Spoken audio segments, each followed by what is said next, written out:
All right, let's look at some examples. In this first one, we'll be using the ruler postulate.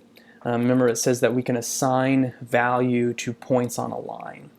So we have this segment here, ST, and if we were to use a ruler to measure it, and notice that it's in centimeters, S is at 2 centimeters, and T here is at 5.4 centimeters.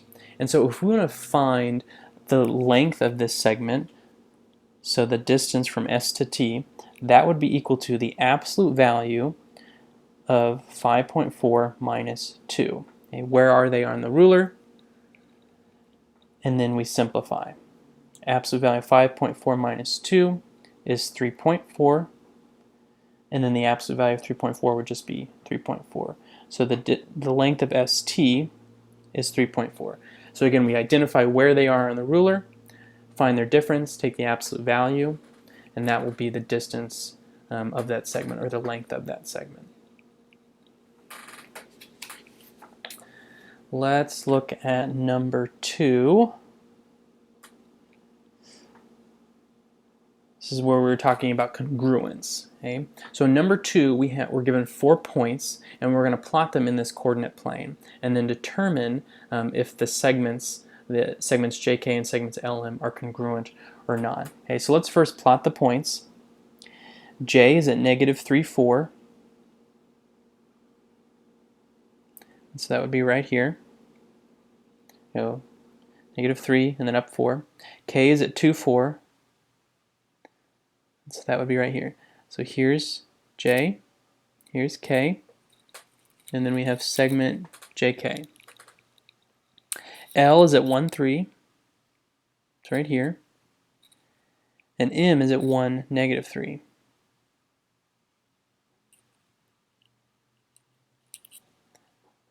And there's segment LM. And I want to determine if they're congruent or not. Okay? To determine if they're congruent, I need to see if their lengths are equal. Remember, that's what congruent means. So if I'm looking at JK, and just like on a ruler, the coordinate plane, I can assign value to where they are. So J is here, J is here, K is here, and so I'm going to go from J 1, 2, 3, 4, 5. And so that JK has a length of 5. And then for LM, from L I go 1, 2, 3, 4, 5, 6. And so LM has a length of 6. So remember, for 2 segments to be congruent, they have to have the same length. So are these congruent? No. JK is not congruent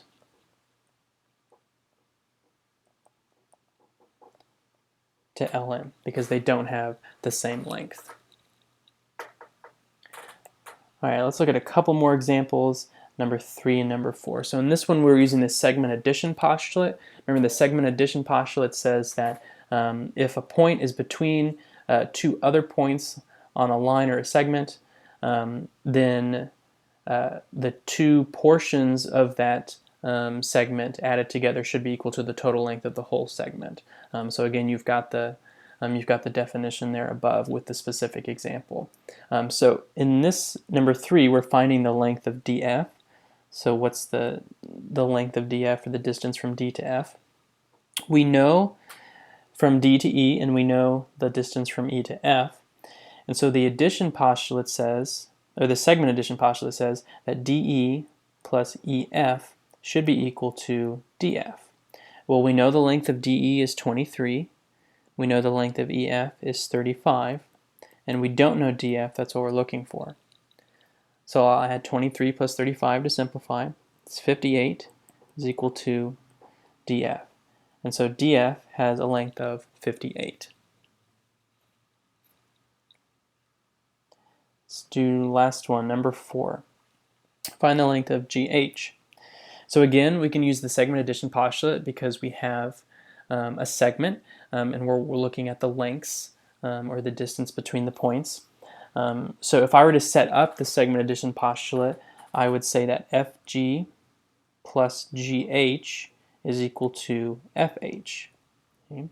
And then see what information I have and if I can plug that in. So FG I know has a length of 21. GH I don't know, so I'm going to leave that as GH. But FH I do know has a length of 36. And so I want to figure out what GH, the length of GH is, and so I'm going to do opposite operations. I'm going to solve this equation. So I'll subtract 21 from both sides. GH is equal to 15. 36 minus 21 is 15. And so GH has a length of 15.